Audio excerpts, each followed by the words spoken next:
Breaking right now, the cover-up over Prince Harry's drug use is in full force. The US administration, even under Donald Trump, doesn't want to cause any issues for King Charles and Prince William, but what it means is that Harry's drug use is again hidden from public view. I mean, let me show you, because quite literally hidden. The immigration documents, which were released to great fanfare. There was a time, and it wasn't so very long ago, when Prince Harry could walk into a room of veterans, of servicemen and women who had sacrificed limbs, sanity, years of their lives, and he was one of them. He had served, he had deployed, he had earned, through sweat and dust and genuine danger, the right to stand among them. And now the Invictus Games, his own creation, his single greatest achievement, the one thing even his harshest critics would concede was genuinely noble, appears to be distancing itself from its founder. And the reason is not political. It is not strategic. It is not some corporate restructuring dressed up in polite language. It is because Prince Harry, Duke of Sussex, put it all in a book. He wrote it down. He told the world proudly, cavalierly, almost boastfully, about his use of psychedelic mushrooms, cocaine, and cannabis. And the palace, it seems, kept the receipts. Let that sink in for a moment. The man who created a platform to honor wounded warriors who are drug-tested, who live by codes of discipline, who represent the very finest qualities of military service. That man told the entire planet he was getting high on psychedelic mushrooms and thought he was having a conversation with a bin, and was supposed to be surprised that there are consequences. Let's rewind, because this story doesn't begin today. It doesn't begin with a press release or a board meeting. It begins, as so many of Harry's catastrophes do, with a decision made by Harry himself, aided, encouraged, and almost certainly approved by the woman who now copilates every aspect of his public life. In January 2023, the memoir Spare landed like a grenade in a China shop. And among the many revelations, the frostbitten appendage, the Taliban body count, the family feuds served up like cold buffet items, were Harry's drug confessions. He wrote openly about using cocaine at age 17. He described cannabis use as routine, almost mundane, wacky, as the British tabloids delightfully branded it. And then, most extraordinarily of all, he detailed his experiences with psilocybin mushrooms, psychedelic drugs, describing vivid hallucinations and claiming these substances helped him process his grief and trauma. Now, let us be charitable for precisely 5 seconds. Many people struggle with grief. Many people self-medicate. Many people, particularly veterans, have explored psychedelic therapies in controlled clinical settings. There are legitimate peer-reviewed studies on psilocybin-assisted therapy for. Harry did not describe a controlled clinical setting. He described getting high at a party and talking to a waste receptacle. He described it with a grin. He put it in a best-selling book and went on a global media tour to promote it. And here is where the critical question must be asked. The question that apparently nobody in the Sussex camp bothered to consider. What happens when the patron of an organization built on military values, discipline, and the rehabilitation of wounded service personnel is publicly, gleefully, on record as a recreational drug user? The answer, it turns out, is exactly what you'd expect. Reports now emerging suggest that the Invictus Games Foundation has been quietly, methodically, creating distance between itself and its founder. Board members, sponsors, military affiliates, the very people who gave Invictus its credibility, have reportedly expressed deep discomfort with Harry's continued association in a leadership capacity. And can you blame them? Consider the position of a corporate sponsor. You're a defense contractor, or a veterans charity, or a multinational brand that has aligned itself with the Invictus Games because it represents courage, sacrifice, and recovery. And then the founder goes on television and describes his drug use with the casual ease of someone recounting a weekend holiday. Consider the position of a competing athlete, a veteran who lost a leg in Afghanistan, who has spent years in rehabilitation, who submits to drug testing, who lives by a code. And the man handing out the medals wrote a book about doing mushrooms in someone's garden. The hypocrisy is not subtle. It is not a matter of interpretation. It is blinding. And yet, and this is the part that truly astonishes, Harry appeared genuinely shocked. Reports indicate he was blindsided by the pushback. Blindsided, as though consequences were a concept he had only ever read about in other people's stories. This is, of course, a recurring theme now. Here is where the story takes a rather delicious turn. Because the palace, that ancient, patient, infinitely strategic institution, appears to have played this beautifully. According to multiple sources, Buckingham Palace and its affiliated communications apparatus did not need to fabricate anything. They did not need to leak. They did not need to spin. They simply had to point. Harry provided all the ammunition himself. Every word was in his own book. Every confession was in his own voice. Every damning detail was offered freely, voluntarily, to a ghost writer and a publisher, in exchange for a reported $40 million advance. The palace, it seems, simply ensured that the right people, sponsors, board members, military officials connected to the Invictus Games, were reminded She was banned from the United States, even though there was no criminal action against her whatsoever. Niall Gardner, the head of the Heritage Foundation, who has been leading the charge on this, posted on X, "There is zero accountability and transparency in the heavily redacted documents released today. The American people have a right to know whether Prince Harry lied regarding his extensive illegal drug use on his US of what was already public record.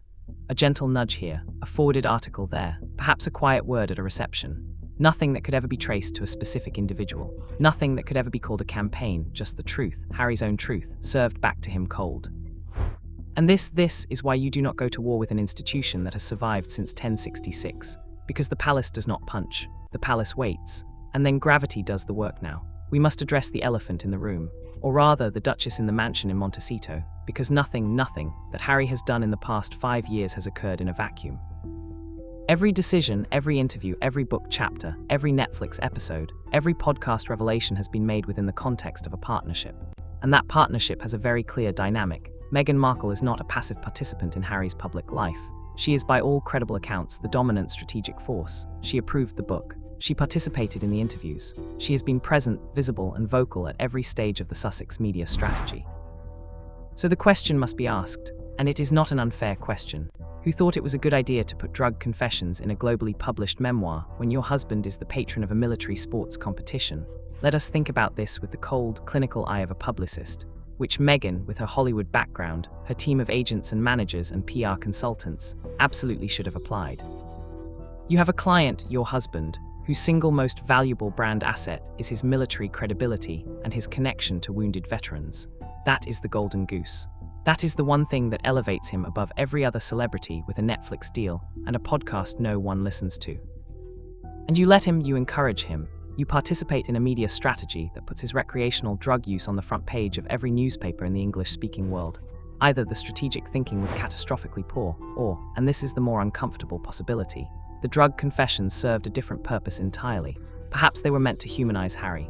Perhaps they were meant to position him as a mental health advocate, a brave truth-teller breaking stigmas. Perhaps in the California echo chamber of wellness culture and therapy speak and microdosing executives, someone genuinely believed this would play well. But California is not the Commonwealth, and the military community is not Goop. And Meghan, for all her undeniable intelligence, for all her media savvy, for all her carefully curated public image, appears to have made the most fundamental error in communications. She forgot the audience. The Invictus Games audience is not Montecito. It is not the Hollywood Awards circuit. It is not the American talk show sofa. It is veterans. It is military families. It is the Ministry of Defense. It is Commonwealth nations where drug use carries criminal penalties. It is conservative, traditional, disciplined communities who do not find drug confessions endearing, and now Harry is paying the price. And one cannot help but notice that Meghan is nowhere near the blast radius. She is launching a lifestyle brand. She is filming a cooking show. She is posting artfully lit photographs of preserved lemons on Instagram. While Harry, dear, loyal, not terribly strategic Harry, is watching his legacy project slip through his fingers. Convenient, isn't it, because this is not the first time? Let us be honest about the pattern, the Oprah interview. Harry sat there and made allegations about racism within the royal family. Meghan sat beside him, composed, sympathetic, the picture of wounded dignity. The fallout landed on Harry's family relationships. Meghan's brand value increased, the Netflix documentary. Harry opened old wounds, shared private conversations, broke confidences. Meghan appeared as the supportive wife, the victim of forces beyond her control. The fallout landed on Harry's relationship with his brother, his father, his country. Meghan secured further production deals. Spare. Harry laid himself bare: drugs, fights, grief, resentment, the most intimate details of his life. Meghan was largely protected in the narrative, portrayed as the rescuer, the liberator, the woman who showed him a better way. The fallout, the legal challenges, the visa questions, the Invictus crisis lands on Harry. Meghan launches a jam brand. You see it. Every grenade Harry throws blows up in his own hands. And every time, Meghan is standing just far enough away to avoid the shrapnel, with a camera crew ready to capture her next venture. This is not conspiracy. This is observable pattern. And it is frankly remarkable that Harry himself does not appear to see it, or perhaps he does. Perhaps that is the truly tragic part, and we haven't even discussed the visa issue, which, make no mistake, is connected. Harry's United States visa application is now the subject of active legal scrutiny. A conservative think tank, the Heritage Foundation, has fair yesterday are simply full of redaction after redaction, meaning we have no idea whether Prince Harry lied on these documents. But as I have said all along, I believe he did. I believe the man was stupid enough to think he would have full protection from the Biden administration, which is why he could go on his autobiography Spare and boast about taking illegal drug after illegal drug after illegal drug. pursued the matter through the courts, arguing that Harry's admitted drug use should have been disclosed on his visa application, and that failure to disclose it constitutes grounds for revocation. The Biden administration fought to keep Harry's immigration records sealed, but with political winds shifting, there is no guarantee that protection continues indefinitely. And if Harry's visa were to be revoked or challenged, if he were forced to leave the United States, the implications for the Sussex operation would be seismic, because Meghan is not leaving California. That much is abundantly clear. Her businesses, her network, her children's lives, her entire post-royal identity is rooted in American soil. If Harry were compelled to return to the United Kingdom, or to relocate to a third country, the geography alone would place enormous strain on a marriage that, by many accounts, is already under significant pressure. And all of this, every single thread of this unraveling, traces back to one decision: the decision to publish those drug confessions in a book, a decision that was made collaboratively. A decision that was presumably discussed with agents, lawyers, publishers, and a wife who spent a decade navigating Hollywood's image-conscious machinery. And yet here let us return to the people who matter most in this story. Not Harry, not Meghan, not the palace. The veterans, the men and women who competed in the Invictus Games, did so because it represented something pure. It represented recovery. It represented the idea that injury, physical, psychological, moral, did not have to be the end of the story. It was, without exaggeration, one of the most meaningful initiatives to emerge from the royal family in a generation, and now it is tainted, not by scandal imposed from outside, not by media invention, but by the words of its founder. By his own, freely published, commercially profitable admissions, those veterans deserved better. They deserved a patron who understood that leadership requires restraint, that credibility is earned through consistency, not confessional publishing, that the privilege of standing at the head of such an organization carries obligations that transcend personal branding strategies. Harry failed them. And the person who should have protected him from himself, the person who occupies the most influential position in his life, who controls access to him, who shapes his public strategy, either failed to see this coming or chose not to prevent it. Neither explanation reflects well on the Duchess of Sussex. There is a word in the English language that describes what is happening to Prince Harry. It is not cancellation, it is not persecution.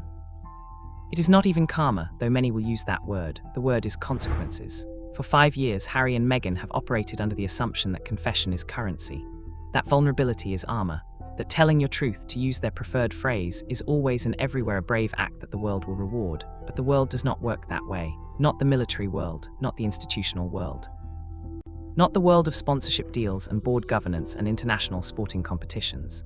In those worlds, credibility is everything.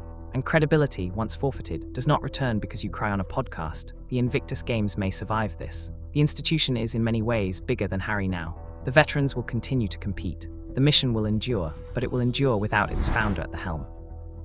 And that small, quiet, devastating fact should tell you everything you need to know about how this story ends, and the book delivered.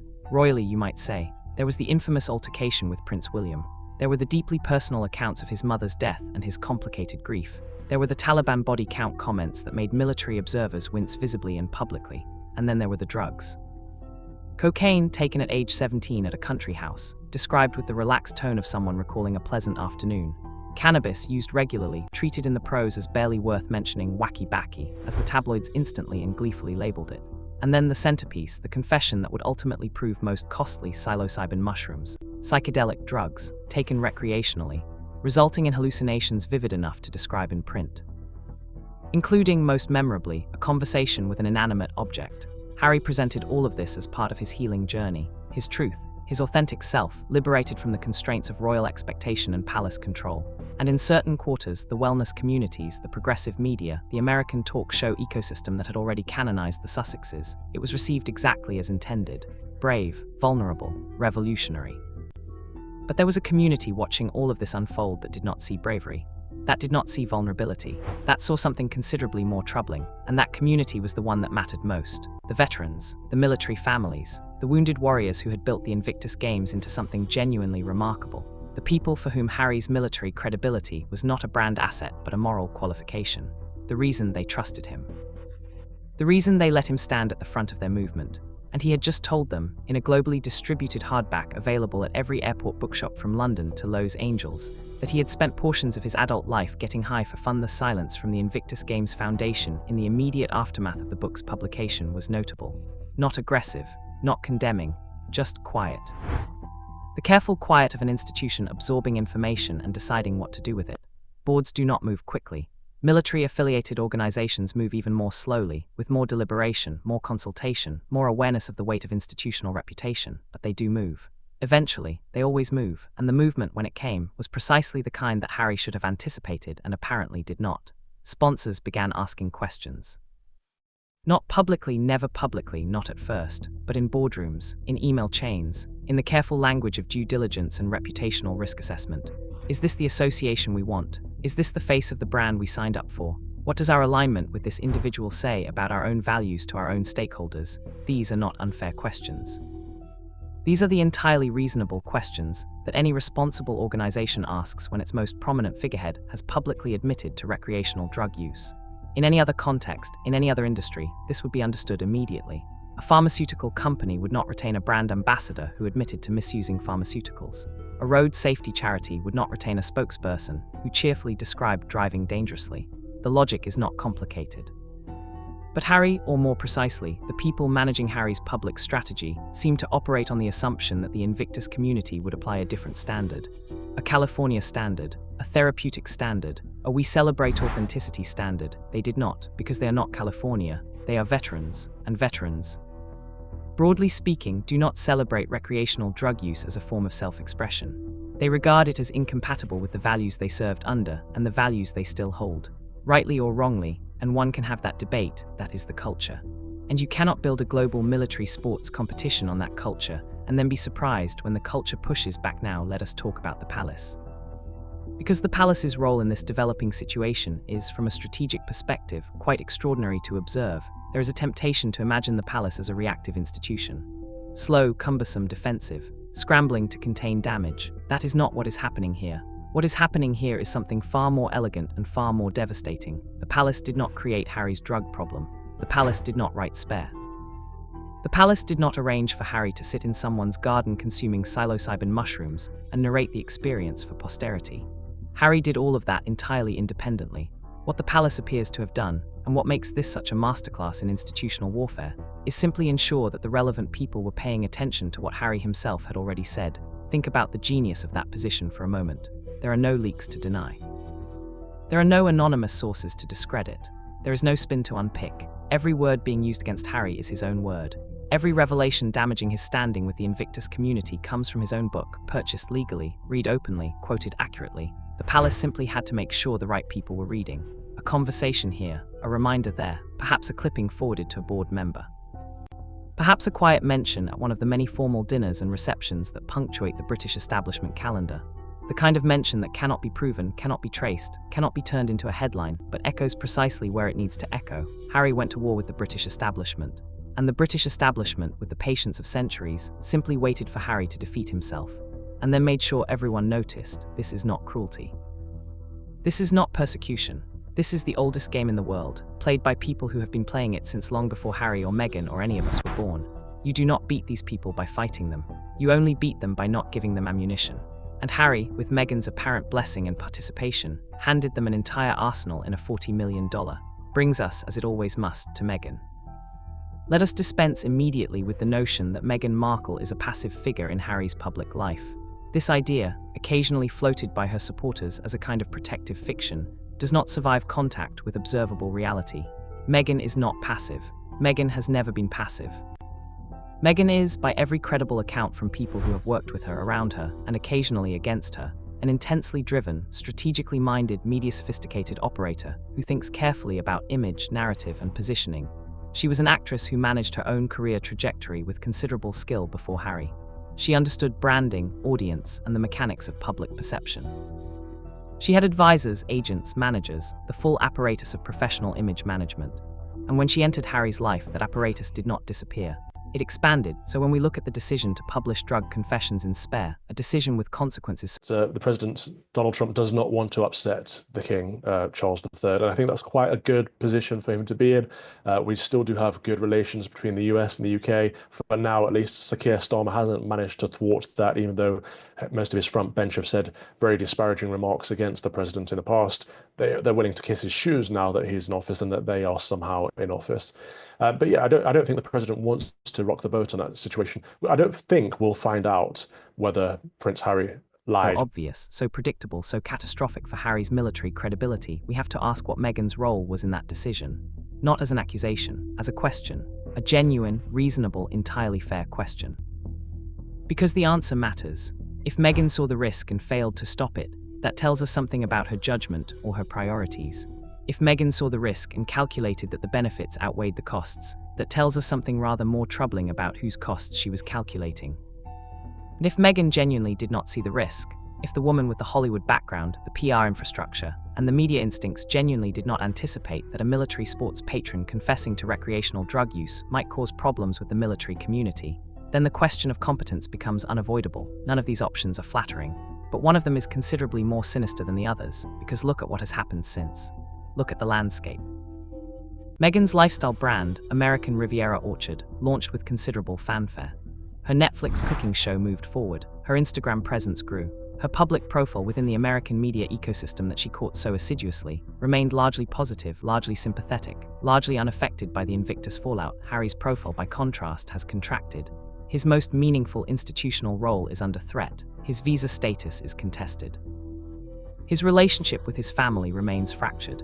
His standing in the United Kingdom, the country where he was born, where he served, where the veterans he claims to champion predominantly live, continues to erode. She is ascending. He is descending.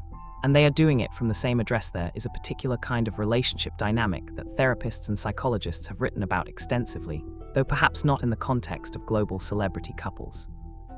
It is the dynamic in which one partner consistently takes actions that benefit themselves at the expense of the other, while maintaining a convincing public narrative of mutual support and shared purpose. It is the dynamic in which one partner's public failures seem, upon examination, to coincide rather too neatly with the other partner's private gains. We are not diagnosing anyone here. That would be irresponsible, but we are observing. And what we are observing, across 5 years of Sussex public life, is a consistent pattern in which Harry takes the risks, Harry makes the revelations, Harry burns the bridges, and Meghan collects the proceeds. The Oprah interview secured Meghan's place as America's most prominent royal victim narrative. It was Harry who called out his family by name. Meghan cried and looked ethereal. The Netflix documentary established Meghan's brand as a global content creator. It's Harry who provided the emotional raw material, the grief, the conflict, the family pain. Meghan provided the aesthetic. Spare established Harry as the publishing industry's most commercially valuable royal. But the book's most damaging content, the drug use, the Taliban comments, the private family conversations, all attached to Harry's reputation, not Meghan's. Meghan emerged from the book as the supportive partner, the safe harbor, the woman who loved him enough to help him find himself. And now, as the Invictus crisis unfolds, as the visa question simmers, as the palace watches serenely from a very great distance, Meghan is preserving lemons and filming herself making pasta and building a brand that requires none of Harry's institutional credibility to succeed. She needs his name. She needs his title. She needs the Sussex brand, which derives its entire value from Harry's royal birth. But she does not need him to maintain a relationship with the Invictus Games Foundation. She does not need him to be welcome in the United Kingdom. She does not need him to have the trust of the military community. He is providing exactly what she needs. And losing everything, she doesn't need him to have the veterans, though. Let us come back to them. Because in all of the strategic analysis, in all of the institutional maneuvering, in all of the Sussex brand calculation, it is possible to lose sight of the people for whom none of this is abstract. The Invictus Games changed lives, real, specific, individual lives. Veterans who had given up on themselves discovered at Invictus that they were still capable of extraordinary things. Competitors who arrived in wheelchairs left with medals and renewed purpose. Families who had watched their loved ones disappear into the darkness of PTSD watched them come back, not fully, never fully, but enough to matter. Harry deserves genuine credit for that. It would be dishonest and churlish to pretend otherwise. Whatever his failures of judgment, whatever the influence of whoever surrounds him, the Invictus Games was his idea, his initiative, his sustained commitment. He created something that mattered to people who deserved to have something matter, and now those people are watching their founder's association with that creation become untenable. They are watching the man who stood at the front of their movement, who wore their jersey, who cried at their victories, who understood in his bones what military service costs. They are watching him lose his standing because he decided that his therapeutic journey was more important than their institutional credibility. They deserved better stewardship. They deserved a patron who understood that some positions carry responsibilities that outweigh personal narrative, that the privilege of leading a movement built on sacrifice requires a standard of conduct commensurate with that sacrifice. Harry failed that standard. Not because of the drug use itself. People are complicated, trauma is real, and the road to recovery is rarely straight. But because he chose to broadcast that drug use to the world without apparently stopping to consider what it would mean to the people who trusted him most. And someone who loved Harry, someone who had his genuine interests at heart, someone whose strategic counsel was rooted in his well-being rather than her own advancement, would have stopped him. Would have sat across from him and said, plainly and clearly, "This will hurt the people who believed in you. This is not the right call." That conversation, if it happened, did not prevail. The visa situation adds another dimension to this story that has not received the attention it deserves. Under United States immigration law, applicants are required to disclose drug use when applying for certain visa categories. Harry's admission of cocaine, cannabis, and psychedelic drug use in Spare raised immediate and obvious questions about what was disclosed, what was omitted, and what the legal consequences of any omission might be. The Heritage Foundation pursued legal action to obtain Harry's immigration records. The case wound through the courts with the kind of dogged persistence that suggests genuine institutional commitment rather than passing interest. And the political landscape around Harry's visa protection, which appeared robust during the Biden years, is considerably less certain now. If Harry's visa status were to be formally challenged, if he were required to leave the United States, the consequences for the Sussex project would be profound. And here is the quietly devastating detail that tends to get overlooked in the coverage. Meghan's entire operation, her brand, her production deals, her social network, her children's schools, her lifestyle infrastructure is American, specifically Californian, specifically Montecito. She is not going to relocate to the United Kingdom. She has made that as clear as it is possible to make anything without actually saying it. The prospect of returning to a country where she is, polling consistently confirms, deeply unpopular, where the press is hostile, where the public is skeptical, where the establishment she spent years attacking is quietly triumphant, that prospect is not one Meghan will entertain, which means that if Harry leaves alone. Or the marriage faces a geography that no amount of shared podcast credits can bridge. And all of it, every thread, every risk, every unraveling consequence, leads back to the same origin point. The book, the drugs, the decision to tell the world everything and trust that the world would reward the telling there, is a line that Meghan and Harry have used repeatedly in interviews and documentaries, in the promotional material surrounding every project they have launched. The line is some variation of living authentically, of choosing truth, of refusing to be defined by others' expectations. It is a seductive line. It resonates in a culture that valorizes self-expression and regards institutional conformity with suspicion. In a therapy room, in a wellness retreat, in a California lifestyle brand's brand guidelines, it is precisely the right thing to say, but leadership is not a therapy room. Public life is not a wellness retreat, and the Invictus Games Foundation is not a lifestyle brand. It is an institution built on military values, answerable to military communities, dependent on military credibility.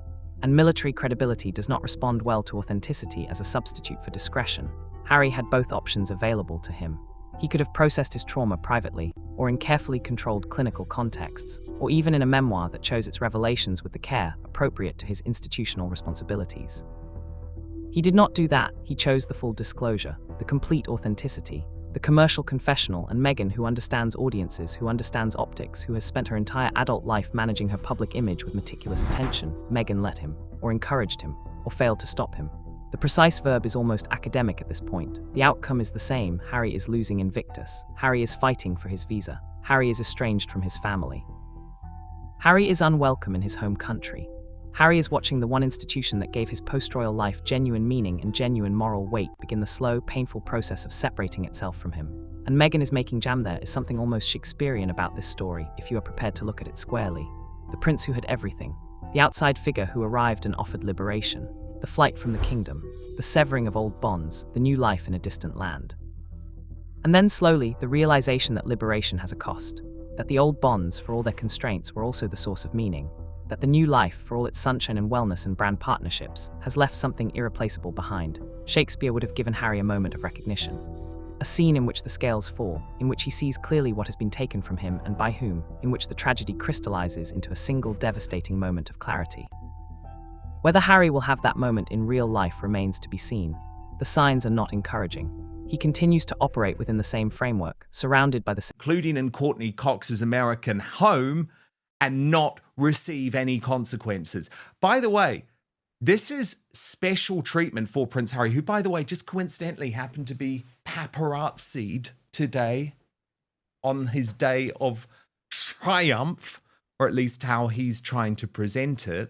And this is total special treatment, which most celebrities don't get. After Nigella Lawson was pictured apparently taking drugs, same people, making the same category of decisions that have produced the same category of consequences. But the Invictus situation is different, because Invictus was not an abstraction. It was not a palace protocol or a press expectation or a family tradition. It was something he built, something he believed in. Something that had his fingerprints on it in the most genuine, unstrategic, unbranded way. And losing it will hurt in a way that losing royal titles and security detail in country estates did not. That hurt, if it lands, might be the thing that finally creates some distance between Harry and the strategic framework that has guided him to this point. Or it might not. People in certain kinds of relationships are remarkably resistant to even the most obvious lessons, but the palace is patient. The veterans are watching. The Invictus board will make its decisions with the quiet efficiency of people who understand institutional survival. And Meghan will post another photograph of her garden and caption it something about gratitude and growth and the beauty of choosing yourself. He did not describe these experiences in a sealed therapy session. He did not share them in a confidential medical context.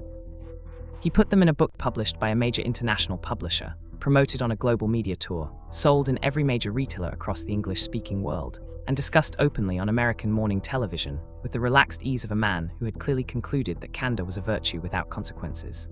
The book made Harry a great deal of money. Reports of a $40 million advance have circulated widely and have not been credibly denied. The media tour generated enormous coverage. The documentary that accompanied it streamed to millions. By the metrics that the Sussex operation appeared to be optimizing for attention, revenue, narrative control, it was a considerable success, but metrics are selective. And the metrics that were not being measured, the ones the Sussex strategy apparently failed to account for, were the ones that mattered most to the institution most directly affected. The Invictus Games Foundation is not a media property. It is not a content platform. It is not a brand. It is a military sporting competition built on the values of honor, discipline, and rehabilitation. Its credibility rests entirely on the credibility of the people associated with it. Its sponsors align with it because it represents something clean, something morally unambiguous, something that even the most cynical corporate communications department can point to and say, without irony, this is genuinely good. And the founder of that institution had just published a book describing his recreational drug use. In detail, with apparent pride, to a global audience. The Foundation's response was not immediate, it was not loud. It was the response of an institution that understands that the most effective thing it can do is nothing visible. Let the board convene, let the conversations happen in private, let the sponsors ask their questions through the appropriate channels, let the military advisors raise their concerns in the language of procedure rather than condemnation. And then when the process has run its course, let the outcome speak for itself. The outcome is speaking for itself now. Let us talk about Meghan.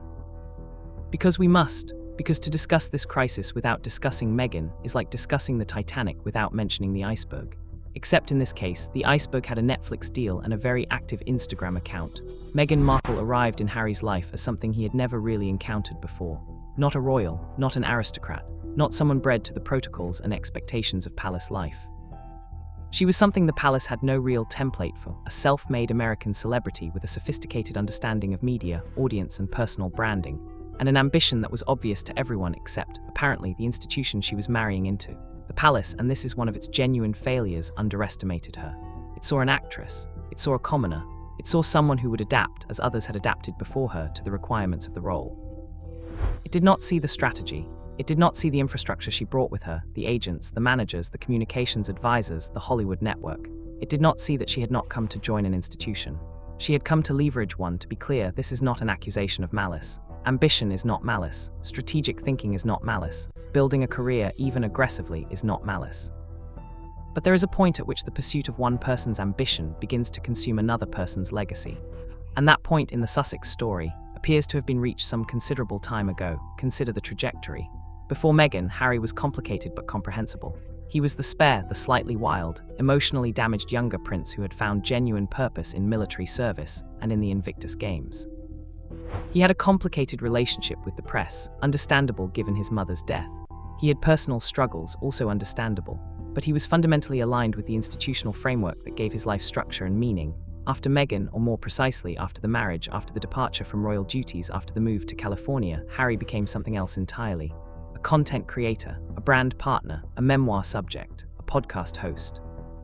A man whose identity was reconstructed from scratch in a foreign country, according to priorities and values that bore no resemblance to the ones he had grown up with, and the reconstruction was not subtle, it was total. The military identity retained, the royal connection weaponized for content, the family relationships mined for narrative, the Invictus Games maintained as a credibility anchor while everything around it was dismantled. Everything Harry was before Meghan was either monetized, subordinated, or destroyed.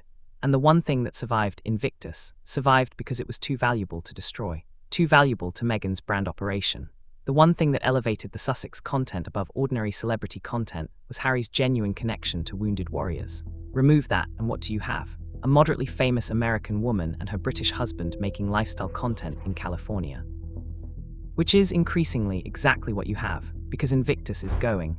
And with it goes the last genuine differentiator. There is a question that gets asked about Meghan with some regularity, and it is a question she has always deflected with considerable skill. The question is, what precisely is she for, not as a human being? That question is easy enough to answer if uninteresting, but as a public figure, as a brand.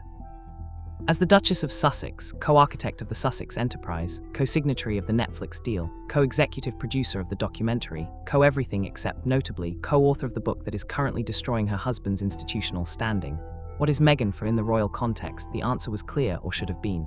She was there to serve, to carry out engagements, to represent the crown, to support Harry in his own royal duties.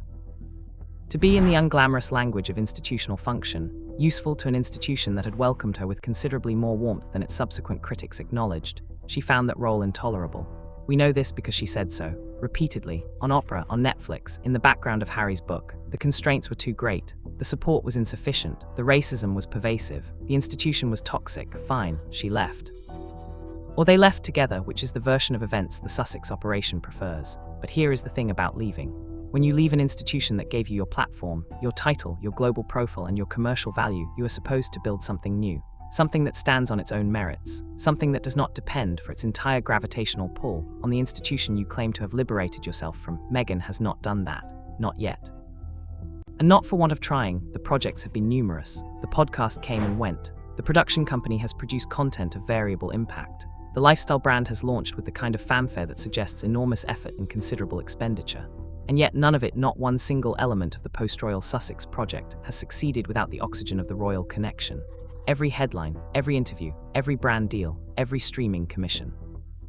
All of it derives its commercial value from two words, Prince Harry. And Prince Harry derives his commercial value from his royal birth, his military service, and his connection to wounded veterans through Invictus.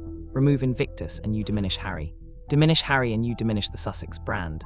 Diminish the Sussex brand and Meghan's commercial operation loses the one thing it cannot manufacture, legitimacy. So why then would anyone operating within the Sussex strategy allow the publication of material that directly threatened Invictus? Why would the drug confessions go in the book? Why would the ammunition be handed to the palace? Why would the veterans be put in the position of having to choose between their values and their founder unless, and this requires a certain willingness to think uncharitably, which we are entirely prepared to do, unless the calculation was different. Unless the book served a purpose that had nothing to do with Invictus and everything to do with what comes after Invictus. Because there is a version of this story in which Harry's association with the military, with the British establishment, with the institutional frameworks of his old life, is an obstacle rather than an asset. In which the wounded warrior narrative, however genuine, ties Harry to an identity that does not serve the California lifestyle brand. In which the Invictus Games, for all its moral weight, is fundamentally a British institution, dependent on Commonwealth relationships, on Ministry of Defence goodwill, on palace adjacency, that cannot be fully owned, fully controlled, fully monetized by the Sussex operation in the way that a jam brand or a Netflix cooking show can be. In which, in short, Invictus has to go. And the easiest way to make it go is to give it a reason to go that comes from Harry himself. We are not saying this is what happened. We are asking the question, because the question is there. And it deserves an answer. The palace's role in all of this is, as we have noted, elegant in its simplicity. But there is a dimension to the palace response that has not been sufficiently examined, and it concerns timing. The drug confessions in Spare were published in January 2023. The Invictus crisis, the reported distancing of the foundation from its founder, the sponsor discomfort, the board deliberations, did not immediately follow. It percolated. It developed over months. It moved at the pace of institutional decision-making, which is slow and deliberate and very difficult to reverse once it reaches its conclusion. During that same period, the palace was immigration application. Father Calvin Robinson, as a man who has quite recently had to deal with US immigration, which quite rightly, by the way, is really tough and doesn't just let any old person in, the total opposite to our approach here in the UK. How has Harry got away with this? Why is he being protected yet again? Because of his status, quite simply. And I think you pointed out that... not idle. Coronation planning consumed enormous institutional energy, but the communications operation, the quiet, untraceable, devastatingly effective communications operation, continued its work. Key relationships were maintained. Key stakeholders were kept informed. Key reminders were issued in the most genteel possible terms about the public record of the Invictus Games founder. And here is the thing about the British establishment that Harry's American advisors seem never to have grasped. It does not operate on the news cycle. It does not think in quarters or seasons or content calendars. It thinks in decades. It thinks in generations. It has been managing reputations, building them, protecting them, and when necessary, quietly destroying them for centuries. And it is very, very good at it. Harry declared war on this apparatus. He used the language of war, fighting back, speaking truth to power, refusing to be silenced. He meant it genuinely. And in the California media ecosystem, in the progressive American commentary space, it resonated. He was the rebel prince, the truth teller, the man who chose love over duty. But the apparatus he declared war on was not Piers Morgan. It was not the Daily Mail. It was not even the courtiers and press secretaries who Meghan found so frustrating. It was something older and more patient and infinitely more connected than any of those targets. And it did not respond to his declaration of war by fighting back. It simply waited and arranged for Harry's own words to do a spare thought, and it is genuine, not performative, for the position Harry now occupies. He is a man of 40. He has 2 children he clearly loves. He has a wife whose influence over his life is, by observable evidence, total. He is living in a foreign country, estranged from his family, his standing in his home country in steep and probably irreversible decline, and the one project that gave his post-royal life moral credibility is being quietly removed from him. He published a book describing drug use that he evidently believed would be received as courageous vulnerability. Instead, it became the instrument of his institutional undoing. He thought he was writing his liberation.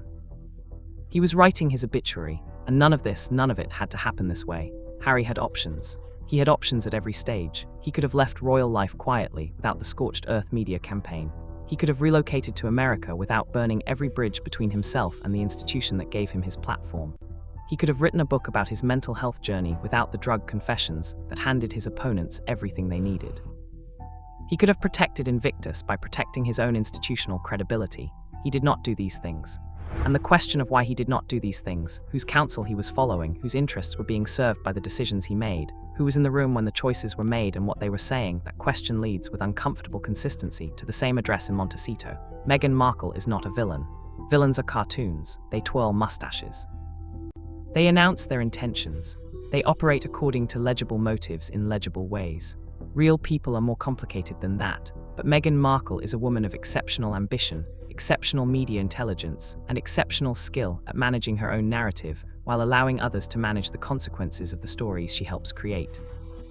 She is a woman who arrived in one of the world's most scrutinized families, found it constraining, and engineered a departure that left her with a global platform, a streaming deal, a lifestyle brand, and a title she uses on official correspondence while publicly claiming to have renounced the life that came with it. She is a woman whose husband is currently losing the most meaningful institutional role of his post-royal life, while she films herself making cinnamon rolls. And perhaps the most remarkable thing, the thing that will occupy historians of the Sussex saga for many years to come, is that she has managed all of this while maintaining, in significant portions of her audience, the reputation of a victim, of a woman done wrong by powerful institutions, of someone who gave everything and received nothing. The palace exposed the drug use by pointing to Harry's own book. The Invictus Foundation responded to Harry's own words. The visa challenge rests on Harry's own admissions. The family estrangement follows from Harry's own decisions, however influenced those decisions may have been. Harry is the instrument of his own destruction, but instruments do not swing themselves. There is a version of this story that ends with redemption. Harry is not an unintelligent man. He is, by most accounts, a kind one. He genuinely cares about the veterans he championed. he genuinely loved his military service. He genuinely built something at Invictus that mattered. There is a path back to those things. It is narrow and it is steep, and it requires a degree of honest self-examination that the current Sussex operation does not appear to encourage. It requires acknowledging that some of the decisions made in the past 5 years were wrong. Not wrong because the palace said so. Not wrong because the tabloids said so. Wrong because they damaged people who trusted him and institutions he claimed to value. That kind of acknowledgement is very difficult to make from within a relationship and a media ecosystem that has invested enormous energy in constructing a narrative of persecution. When everything bad that happens to you is someone else's fault, the palace, the press, the racist institution, the jealous courtiers, there is no space to ask whether some of it might be your own doing. Harry cannot find that space while Meghan is holding the compass. And Meghan, by every observable indication, has no interest in pointing it in a direction that leads back to institutional credibility, British military culture, or anything else that reminds the world that Harry's value is derived from a life she has spent 5 years encouraging him to repudiate. Consider what Harry gave up in that interview. He made allegations, specific, serious, damaging allegations, about racism within the royal family. He named no names, but the implication was unmistakable. He described a family that had failed his wife. He described an institution that had abandoned them both. He framed the departure not as a mutual decision, but as a flight from a hostile environment. And he did all of this on American television to an audience of millions in a way that made reconciliation with his family, and specifically with his brother and his father, vastly more difficult and perhaps ultimately impossible. What did Meghan give up in that interview? She cried, beautifully. She spoke of her struggles with mental health, her treatment by the palace, her sense of isolation. She was composed and sympathetic and strategically perfect. She gave up nothing that she had not already decided she didn't need. What did Harry gain from the interview? Nothing institutional. Nothing that strengthened his position with the military community, with Invictus, with the British public. The American sympathy it generated was real but ephemeral and geographically useless to a man whose institutional base was on the other side of the Atlantic. What did Meghan gain? She became the most talked about woman on the planet for a sustained period. Her status as a cultural figure, a symbol of something, variously interpreted depending on who you asked, was cemented. Her American brand value increased substantially. She became, in the progressive American media ecosystem, something approaching a secular saint of royal victimhood. Column 1, Column 2, Column 3, the Netflix documentary followed, and then Spare. And with each installment of the Sussex content operation, the pattern repeated itself with the mechanical reliability of a well-designed machine. Harry provided the emotional raw material. The grief, the conflict, the family pain, the private conversations, the personal failures, the drug use. Harry was the mind from which the content was extracted. And the content, once extracted, was processed and packaged and distributed under the Sussex brand, a brand that was and remains entirely dependent on Harry's royal identity for its commercial value. But here is the thing about mining. When you extract from a seam long enough and thoroughly enough, the seam runs out. And when the seam runs out, the mine is worthless, and the mining company moves on to the next opportunity. Harry's seam was deep, to be fair, a lifetime of royal experience, a complicated family, a military career, a genuine charity, years of private grief and private struggle, all of it available for extraction because Harry, guided by whoever was guiding him, had decided that transparency was the appropriate response to every situation, but seams do not replenish themselves. And Harry's seam of institutional credibility, the thing that made all of this worth anything, has been extracted to the point where what remains is too thin to sustain the operation. The drug confessions were the moment the seam showed its limits. Because the drug confessions did not just generate content and controversy and column inches. They actively destroyed the substrate from which Harry's value was derived. They told the world that the man who built the Invictus Games, the man who stood among veterans as a peer, the man whose military credibility was the foundation of everything, that man had been getting high and laughing about it. And the world, specifically the world that mattered to Invictus, drew the obvious conclusion: let us talk about the drug confessions themselves, because they deserve more examination than they typically receive. The cocaine use at 17, unfortunate, relatively common among a certain class of British teenager in the 90s and early 2000s, and not in itself catastrophically damaging had it been left unpublished. The cannabis use, similarly, not the stuff of institutional crisis if kept private. Many people who hold positions of responsibility have used cannabis. Most of them had the basic strategic intelligence not to write about it in a globally distributed memoir, but the psilocybin mushrooms, the psychedelics. This is where the story acquires a dimension that goes beyond the personal into the deeply problematic, because Harry did not merely admit to using psychedelic mushrooms. He described the experience in terms that suggested it was beneficial, therapeutic, something to be recommended or at least not discouraged. He contextualized it within the wellness framework that the Sussex operation has wrapped around his entire post-royal identity, the mental health advocacy, the therapy culture, the California approach to healing that regards traditional structures of discipline and duty with considerable suspicion. Or didn't lie, but we will constantly be speculating about this. If he did lie, even then, I don't know if he'd be deported. It would be such bad international relations to deport a prince back to England. Although we don't want him back in the UK anyway, so I don't know why we're pushing for this. But I suppose it's just the hypocrisy of all, isn't it? It's that if you're a liberal, progressive, wokey, you're fine to do whatever you want. I almost got I got my visa revoked.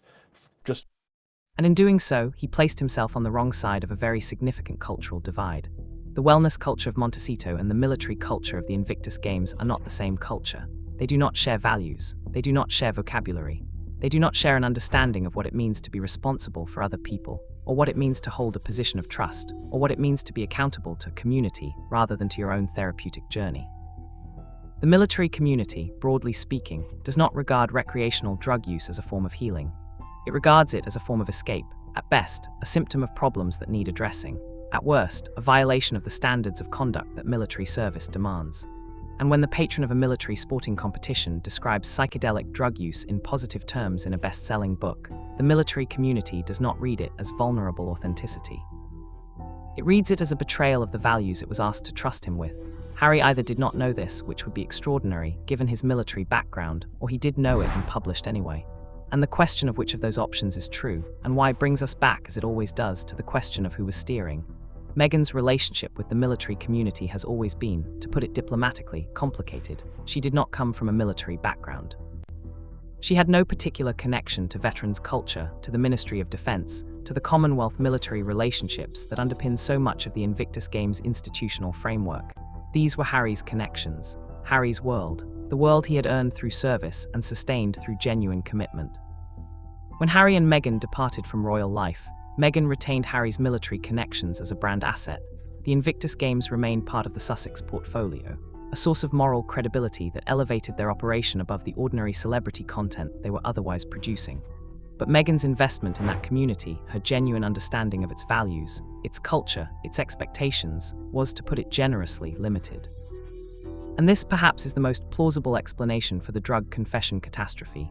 Not malice, not calculation, not a deliberate strategy to detach Harry from Invictus, simply a failure of understanding, a failure to grasp that the community at the heart of the Invictus Games operates according to code that is genuinely, fundamentally incompatible with the confessional wellness culture that the Sussex operation had embraced as its guiding philosophy.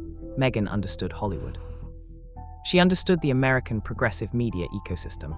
She understood the Instagram audience and the Netflix commissioning culture and the Montecito dinner party circuit. She did not understand, and this may be the most consequential gap in her otherwise considerable understanding of audiences, she did not understand the veterans.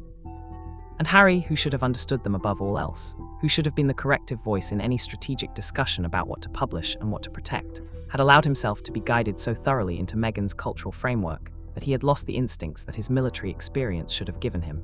He had been Californified, wellness-coded, authenticity branded into someone who no longer recognized the values of the community he was supposed to be leading.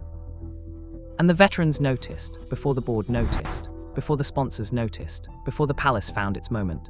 The veterans noticed first because they always notice, because their instincts for authenticity versus performance, for genuine leadership versus brand management, are calibrated by experiences that no amount of lifestyle content can replicate. Now let us examine the visa dimension, because the visa situation is not a separate story. It is the same story, told from a different angle. Harry's admission of drug use in Spare created an immediate and obvious question about his United States immigration status. American visa applications require disclosure of drug use. If Harry failed to disclose the drug use he subsequently admitted to in print, the legal consequences could be significant. If he did disclose it and the visa was granted anyway, the circumstances of that grant become a matter of public interest in ways that no administration, whatever its sympathies, can entirely suppress. The Heritage Foundation's pursuit of Harry's immigration records through the courts is not, whatever one thinks of that organization's broader agenda, an unreasonable exercise of legal process. The question it is asking is a legitimate one. Did Harry comply with United States immigration law? The answer to that question matters, not because of animus toward Harry personally, but because the law applies to everyone, regardless of title, regardless of wealth, regardless of which administration's sympathies happen to align with your public narrative. The political protection that Harry's visa status enjoyed under the previous administration is not guaranteed going forward. Political winds shift, administrations change. And an administration less inclined to extend professional courtesy to a British prince with a complicated immigration backstory might find the Heritage Foundation's legal arguments rather more persuasive than its predecessor did. If Harry's visa were challenged successfully, if he were required to leave the United States, the Sussex operation would face an existential crisis. Not because Harry's presence in California is essential to the content they produce, but because the geography of their life together, the shared home and shared children and shared social infrastructure, depends on both of them being in the same place. And Meghan is not going anywhere, not voluntarily, not back to Britain where she is deeply unpopular and where the press environment is hostile, and where the institutional establishment she spent years attacking would greet her return with the kind of quiet satisfaction that is more devastating than any open hostility. So the visa situation is, potentially, the thing that breaks what the drug confessions and the Invictus crisis have merely damaged. And all of it, every thread, every risk, every line of legal jeopardy originates in the same decision. The decision to write the book. The decision to put in the confessions. The decision to hand the palace everything it needed, and the Invictus Foundation everything it couldn't ignore. There is a woman who appears in this story only in its margins, mentioned rarely and usually only in contrast to the figures at its center. She is Catherine, Princess of Wales, and she is relevant here not because of anything she has done in relation to Harry or Meghan directly, but because of what she represents structurally. Catherine married into the royal family at roughly the same historical moment that Meghan did, earlier, obviously, but within the same generation, within the same institutional context. Subject to the same pressures and the same scrutiny and the same relentless public examination that comes with marrying into the most watched family on earth.